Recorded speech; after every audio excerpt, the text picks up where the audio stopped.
Welcome back. This is your curious friend, European curious friend, and today we're going to be looking into Terry Fox's story because you guys have been recommending me to look into it and speaking highly of him. So I'm really curious about his story because I don't think I know anything about him.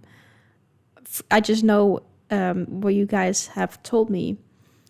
That he's, how did you guys say it? You didn't say it like this, but basically a Canadian hero. So let's go ahead and see his story.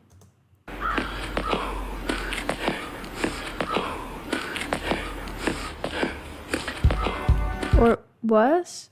I think he's no longer around. But yeah.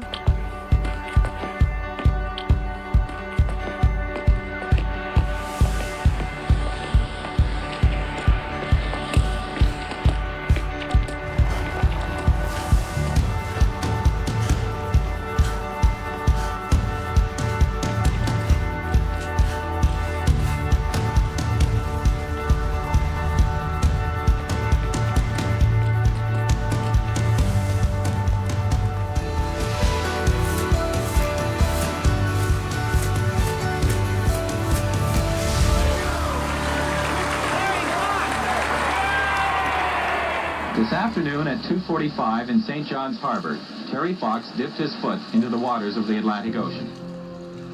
When Terry Fox was 18 years old, doctors discovered cancer in his right leg. It would change his life and change Canada forever. And one morning I woke up and I couldn't get out of bed. That day they told me I had a malignant tumor and that I had to have my leg amputated in 4 days. And I decided after my year and a half of chemotherapy that I'd try and run across Canada and raise as much money as I could. When he first started the run across Canada at the age of 21, almost no one noticed.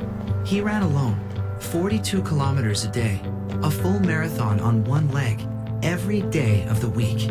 He endured every type of weather in Newfoundland. There was rain, sleet, and snow. Because he was running westward, Terry was often running directly into the wind.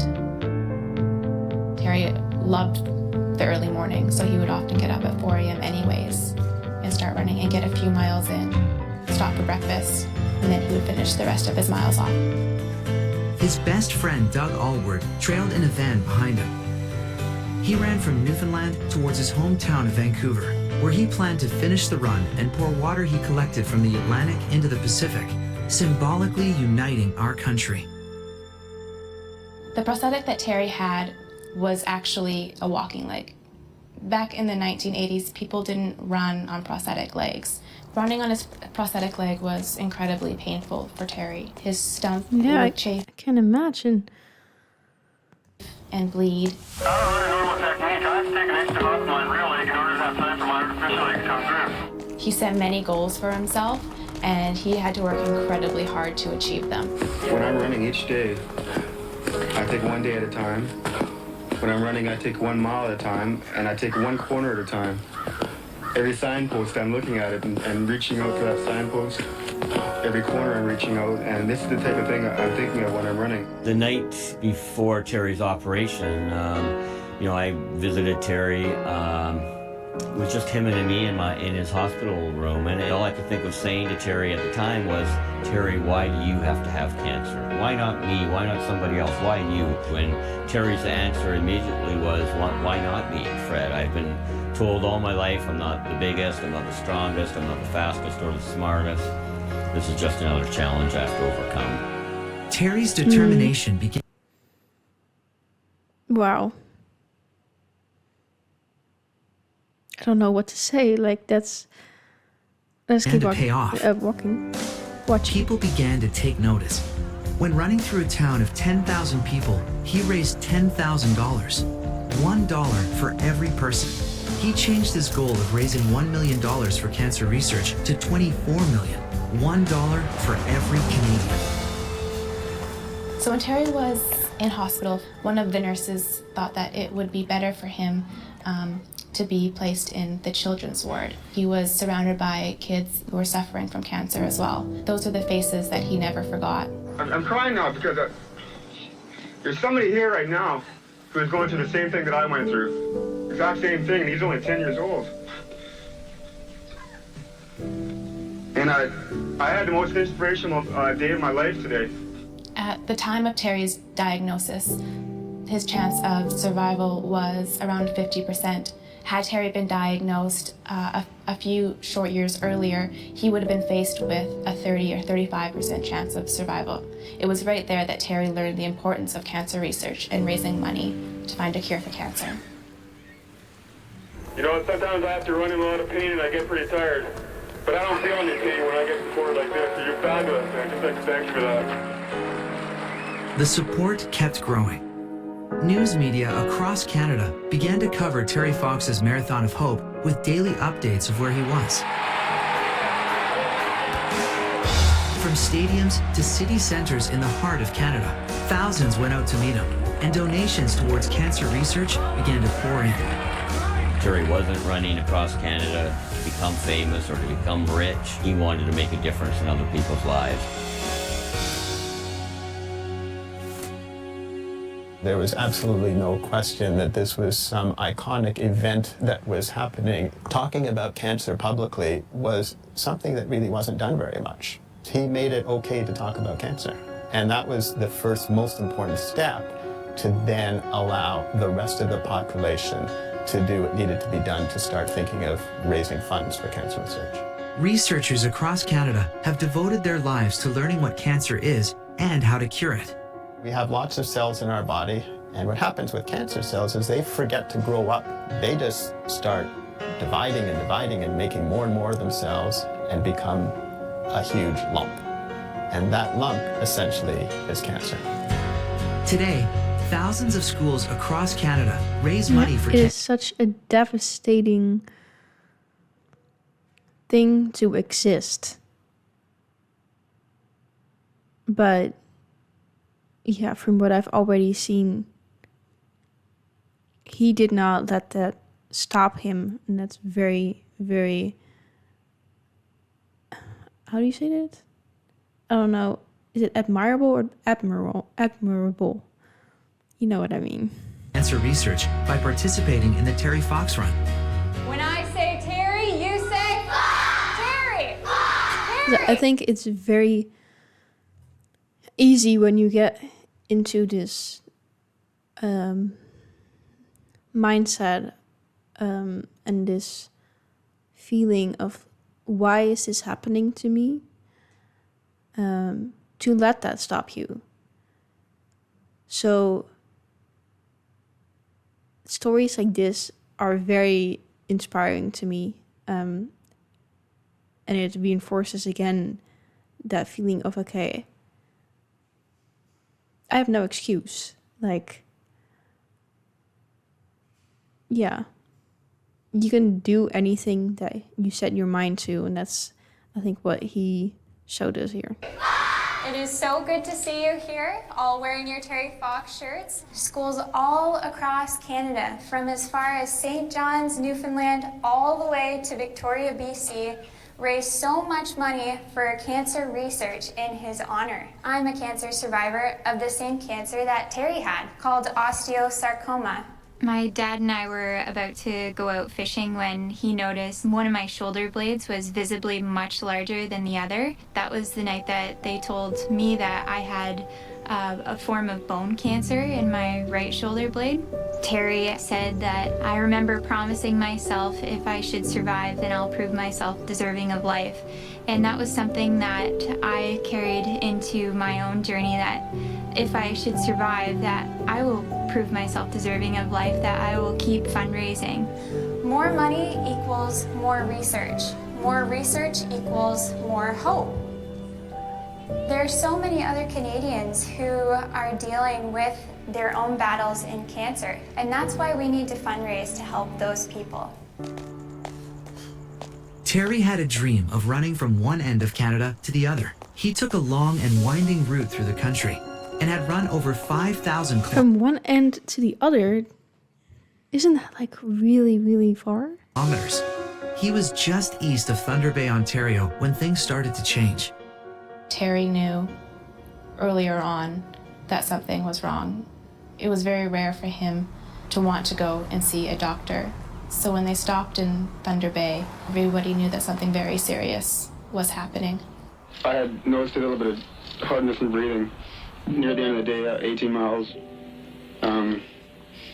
I was coughing and choking and had pain in my neck and my chest. And I did 3 more miles and I decided I had to go see a doctor. And it was discovered then that originally I had primary cancer in my knee 3.5 years ago. And that the cancer had spread. And now I've got cancer in my lungs. And we gotta go home and try and do some more treatment. But yeah,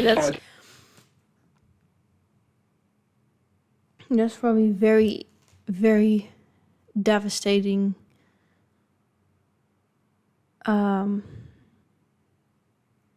Because he also couldn't finish his goal at this time. Like, of course, it's already very, very devastating that it spread into his lungs.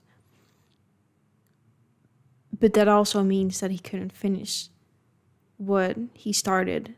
And I feel like from watching this video, I can imagine that that was very hard for him to. He says, if there's any way I can get up there again and finish it, I will. What did he say?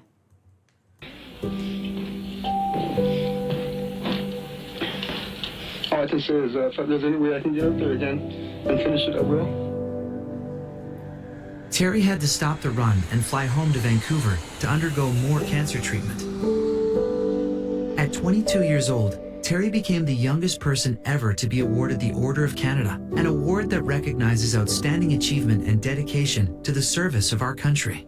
Terry Fox's courage in embarking on the Marathon of Hope has won him the admiration and affection of Canadians from coast to coast. 9 months later, he would pass away in the hospital.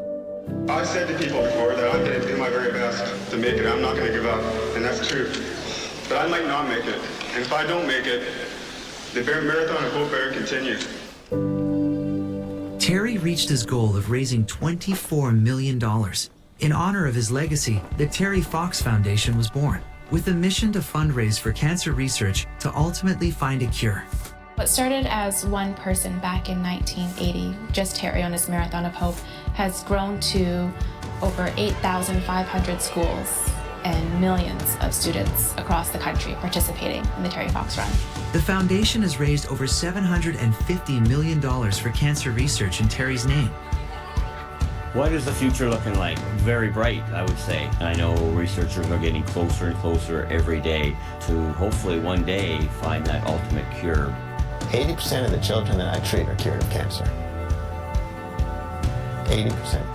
And until this 80% becomes 100%, we will have not achieved what we need to. And that is what cancer research will help us accomplish. Every September, schools get creative with fundraising and go full swing into promoting their Terry Fox Run. All the fundraising and the money that goes into it is like going towards cancer research, and it's something worth running for. I'm thankful for the donors in the schools across Canada that really helped in my journey with cancer and allowed me to be here today.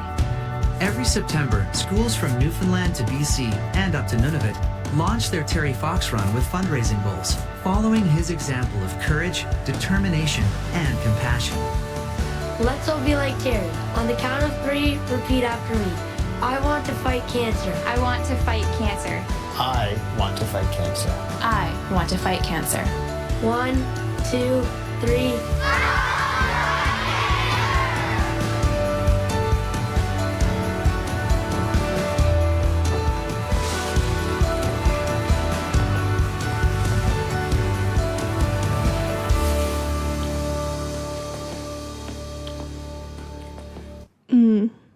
Very good ending. Oh wait, there's not the ending. Really, it's up to you guys. The sky is the limit in what you want to do for your fundraising goals. There's several different ways that you guys can fundraise. You can simply collect donations, just as Terry did. You can set fundraising goals and fill out pledge sheets. And there's another way that you can collect donations as well online at theterryfox.org. Set a goal just like Terry did. At terryfox.org, simply go to Terry Fox School Run, then click on Donate to a student/school.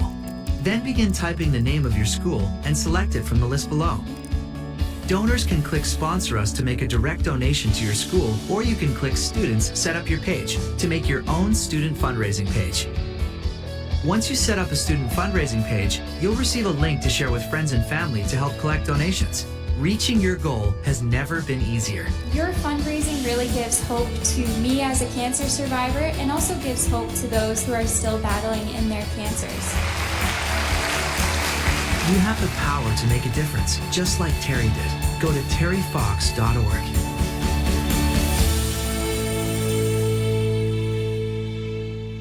Yeah, wow. Like, I have no words that are correct to express what I'm feeling about his story. When I said earlier, like, it's very easy to say, like, why me? It's not like I would blame anyone. Because, yeah, whatever you're going through is hard. And so it, like, makes sense that you would think that. But for him to, like, maybe he thought that at first, or he never thought it. I don't know. But for him to say, why not me? And then just to, not just, but for him to go on and set this goal of doing this marathon while he was doing it all alone at first, and then he caught attention, like, that just makes you see, like, sometimes you might think, oh, I'm just one person, like, what can I really do? Or maybe I'm just speaking for myself. Let me just speak for myself. Sometimes I'm like, yeah, I don't know. I guess sometimes you think, how can you really improve the world? But then at other times, I might have an idea of, like, what can I do? And I don't know. It makes you think on your life and your goals and how you can improve the world. But yeah, this was a very inspiring story, and I like how they ended it with, okay, now what can you do? So I will definitely be thinking about that more. But thank you guys for suggesting me to look at this, because, like I said, I have no words for his story, but I am very glad that I saw it and know about it now. And I will definitely be thinking about this for a while. And I wonder, does he have his own, like, bill or something? I thought of that because I did a video last week on Canadian currency, and now I'm like, he should have his own bill. I don't think I saw it in the video, but maybe they will make one at some point. I don't know, but I feel like he deserves to have his own bill. So anyways, like you guys said, a true Canadian hero, and we need more people like him in the world. And I will definitely be thinking about how I can be one of those people as well. Anyways, thank you guys for watching, and I hope to see you in another video very, very soon.